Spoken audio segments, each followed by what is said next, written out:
Hello, সবাই কেমন আছো? আশা করি অনেক ভালো আছো।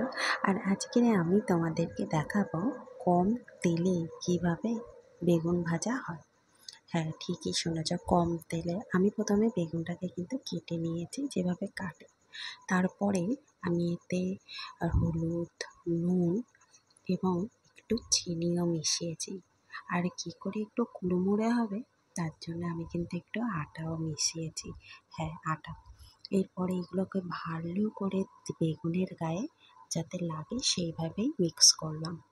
তারপরে আমি একটা কড়াই নিয়েছি। কড়াইটা একটুখানি গরম হলে তাতে আমি তেল দিয়ে দেব 2 চামচ মতো। হ্যাঁ, 2 চামচ আমি তেল দিয়ে একটুখানি তেলটাকে গরম করে নিচ্ছি যাতে ভালো করে গরম হয়ে যায় তেলটা। এই দেখো, আমি কিন্তু দেখেও নিলাম যে তেলটা গরম হয়েছে কিনা।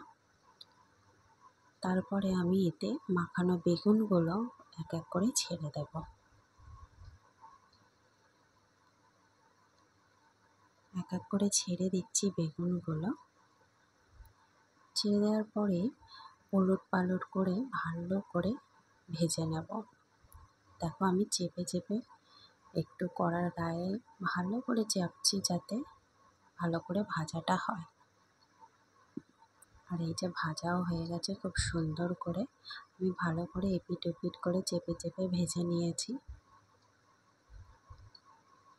চিনিটা দিলে কি হয়, চিনিতে তেলটা একটু কমই টানে।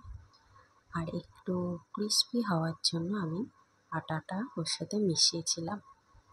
আর এই দেখো, আমার ফাইনাল বেগুন ভাজা